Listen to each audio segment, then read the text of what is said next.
জায়গায় হুজুররা বলেন কথা বলেন ঠিক কিনা, এটা আসলে ঠিক কিনা? চমৎকার প্রশ্ন ভাই, এবং খুবই দরকারি প্রশ্ন। এই প্রশ্নটা অনেকেই করেন যে হুজুর ওয়াজ করে আবার দর্শকদেরকে জিজ্ঞাসা করেন বলেন ঠিক কিনা। দর্শকরাই যদি ঠিক বেঠিক ঠিক করে দেয় তাহলে হুজুরের দরকারটা কি? এই যে আবার ঠিক বললেন। যাই হোক ভাই, দেখেন, উপস্থিত শ্রোতাদেরকে মাঝে মধ্যে তাদের আগ্রহ এবং অ্যাটেনশন তাদের মধ্যে সৃষ্টি করবার জন্য, মনোযোগকে নিবদ্ধ করবার জন্য এরকম প্রশ্ন রাখা জায়েজ আছে। এটা ঠিক কিনা বা এরকম আছে কিনা, এরকম জিজ্ঞেস করা জায়েজ আছে। প্রমাণ, আল্লাহ রাব্বুল আলামিন কোরআনে কারীমে বহু জায়গায় মানুষকে জিজ্ঞাসা করেছেন, আলাইসাল্লাহু বিআহকামিল হাকিমিন, আল্লাহ কি সকল শাসকদের শ্রেষ্ঠ বড় শাসক নন? এটা কি আল্লাহ জিজ্ঞাসা করছেন না? তাহলে আল্লাহ জিজ্ঞাসা করলেন কেন? আল্লাহ জিজ্ঞাসা করেছেন এর মানে কি আল্লাহ জানেন না? নাউজুবিল্লাহ, আল্লাহ তো অবশ্যই জানেন। মানুষকে জিজ্ঞাসা করেছেন কারণ জিজ্ঞাসা করে তার উত্তর দেওয়া, এটার মাধ্যমে মানুষের মধ্যে আগ্রহ অনেক সময় বাড়ে। আর তাছাড়া মানুষকেও তার মনোযোগকে আকৃষ্ট করা হয়।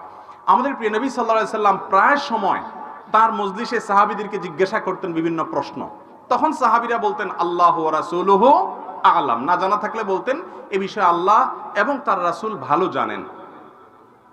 তাহলে এই যে নবীজি প্রশ্ন করে সাহাবীদের আগ্রহ তৈরি করতেন, এরপরে বলতেন অতএব ঠিক কিনা, আছে কিনা, এটার উত্তর কি, এ ধরনের প্রশ্ন শ্রোতাদের কাছে রাখা এটা কোনো অন্যায় বা ভুল কিছু না।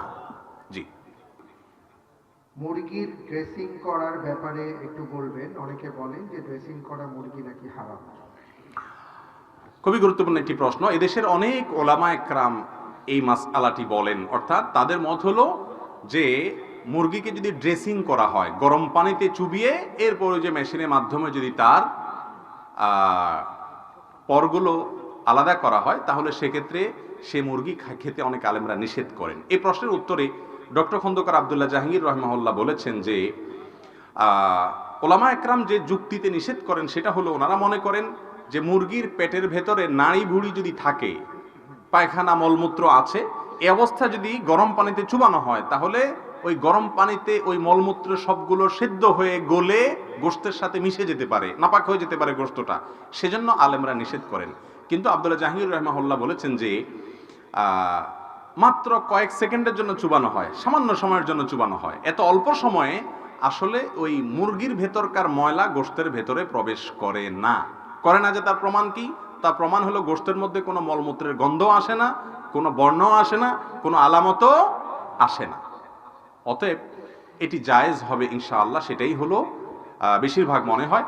তবে নিরাপদ হলো ড্রেসিং করার আগে পেটের নাড়িবুড়ি ফেলে দিয়ে এরপরে গরম পানিতে ড্রেসিং করা। দোকানদার ভাইরাও যদি এইভাবে করেন তাহলে মানুষ সন্দেহের ঊর্ধ্বে উঠে যেতে পারেন। জি, অনেক সুন্দর।